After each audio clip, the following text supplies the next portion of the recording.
Pemirsa, tim Kunker Panja Komisi 6 DPR RI meninjau PT Indonesia Power Unit Pembangkitan Bali. Dalam kesempatan itu, Komisi 6 DPR RI melihat kesesuaian antara performa pembangkit yang telah dibangun dan dana triliunan yang telah dikeluarkan. Selain itu, tim DPR RI mengecek pemilihan bahan baku listrik sehingga bisa terwujud tarif murah listrik untuk masyarakat.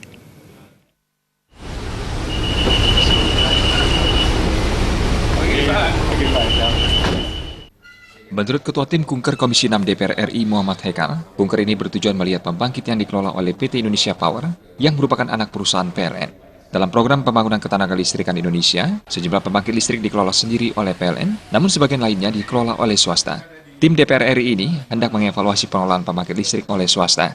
Apabila pengelolaan swasta lebih baik, DPR RI akan mempertimbangkan untuk meneruskan pola ini dengan harapan tarif listrik menjadi lebih murah bagi rakyat. Pembangkit listrik baru rampung dibangun pada 2014 untuk menggantikan pembangkit lama yang dibangun pada tahun 1975.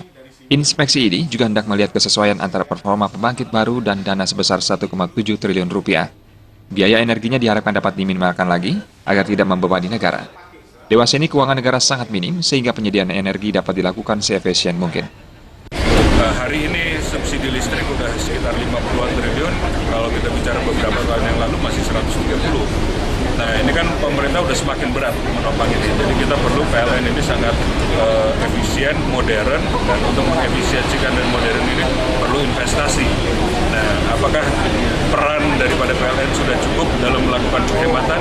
Nanti juga kita harus cek misalnya di Pertamina maupun Pertagas, apakah mereka juga sudah melakukan pengefisiensi untuk membuat biaya energi di Indonesia lebih murah. Kalau dari pemaparan yang kita dapat tadi, bahwa kapasitas pengadaan listrik di Bali sini sudah cukup sampai tahun 2023. Nah, ada wacana tadi yang disampaikan oleh Pak Gede Sumarjaya Linggi untuk yang namanya Bali Crossing. Bali Crossing itu narik sebagian listrik lagi dari Jawa karena di sana biaya pengadaan listriknya lebih murah. Nah, itu akan membuat juga harga pengadaan listrik untuk kawasan Bali lebih murah dan mungkin bisa tidak perlu subsidi lagi. Menanggapi harapan pembangkit lebih efisien dengan memilih bahan baku yang lebih murah, Direktur PLN Jawa Bagian Timur dan Bali, Amin Subekti, akan memberikan perhatian khusus terhadap usulan Komisi 6 tersebut mengenai bahan-bahan baku yang murah, diantaranya gas dan batu bara, sehingga tarif listrik menjadi lebih murah. Satu, paling ideal kan kalau kita punya pembangkit yang satu secara environment bersih, yang kedua harganya murah.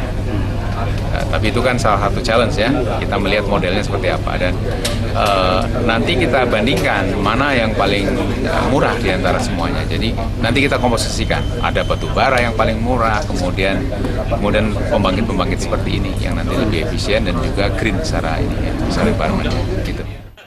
Sementara ditanya mengenai TPA Suwung, Amin Subekti tidak banyak berkomentar terkait wacana TPA Suwung menjadi tempat bagi sistem pembangkit listrik tenaga sampah. Menurutnya, hal ini adalah persoalan tingkat lokal bukan nasional.